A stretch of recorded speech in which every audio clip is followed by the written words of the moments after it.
गुरुर्ब्रह्मा गुरुर्विष्णुः गुरुर्देवो महेश्वरः गुरुः साक्षात् परब्रह्म तस्मै श्री गुरवे नमः। श्री गणेश दत्त गुरुभ्यो नमः।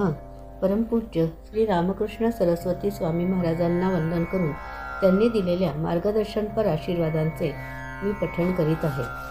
तीर्थक्षेत्र गया। श्री विष्णूंचे एक पद गयेला आहे। बळी राजाला पाताळात नेताना भगवंतांनी एक पाऊल त्याच्या डोक्यावर ठेवले होते। तेव्हा भगवंतांनी बळीला ठार केलेले नसल्याने त्याला गयेमध्ये पिंडदान करून भगवंताच्या पाऊलावर भाताची पिंडे करून बळीराजापर्यंत पोहोचवली जातात। हे अखंड पिंडदान हिंदू धर्मात चालूच आहे। नीरा नरसिंगपूर। नीरा नदीच्या काठी नरसिंगपूर या गावी भगवान नृसिंहाचे मोठे व सुबक मंदिर बांधलेले आहे। हे मंदिर तेथेच का बांधले आहे त्याचा मोठा इतिहास आहे। नीरा नदीमध्ये नृसिंहाची मूर्ती वाहत आली। एका भक्ताच्या स्वप्नात जाऊन देवांनी सांगितले की मी अमुक ठिकाणी आहे, मला घेऊन जा व नदी किनारीच माझी स्थापना कर। त्याप्रमाणे हे घडलेले आहे।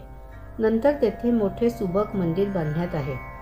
कधीही पैसा कमी पडला नाही। आम्ही तेथे दर्शनासाठी व सेवा करण्यासाठी गेलो होतो।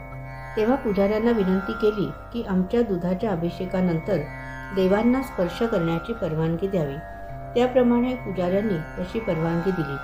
मूर्तीच्या अंगावर हात फिरवताना असे जाणवले की देवांचे दोन्ही हात पोटावर आडवे ठेवलेले होते। नखे वाढलेली होती। हिरण्यकश्यपूचे पोट फाडताना जशी स्थिती होती तशी ती नृसिंहाची मूर्ती आहे। सुरुवातीला एकच मूर्ती होती, नंतर लक्ष्मीची मूर्ती फार उशिरा बसवलेली आहे।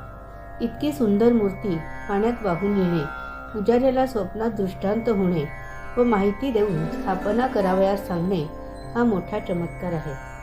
हरिद्वार हे मुक्तिस्थान आहे। हे जरी क्षेत्र असले तरी हरिद्वार या शब्दाचा अर्थ मुक्तिस्थान असा होतो। सिद्ध पुरुषांनी या ठिकाणी तपश्चर्या केली असताना त्यांना ज्ञान प्राप्त होऊन ते मोक्षप्रद गमन करतील किंवा ते मुक्त होतील असा त्याचा अर्थ आहे। या पवित्र ठिकाणी गंगा माता आहे। त्याचप्रमाणे उत्तर भारतातील व हिमालयातील तीर्थक्षेत्रांना जाण्यासाठी या मार्गानेच पुढे जावे लागते।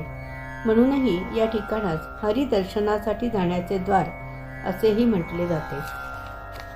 दैनंदिन साधनेसाठीतील आजच्या या भागाचे पठण परमपूज्य श्री गुरुदेवांच्या चरणी सादर अर्पण।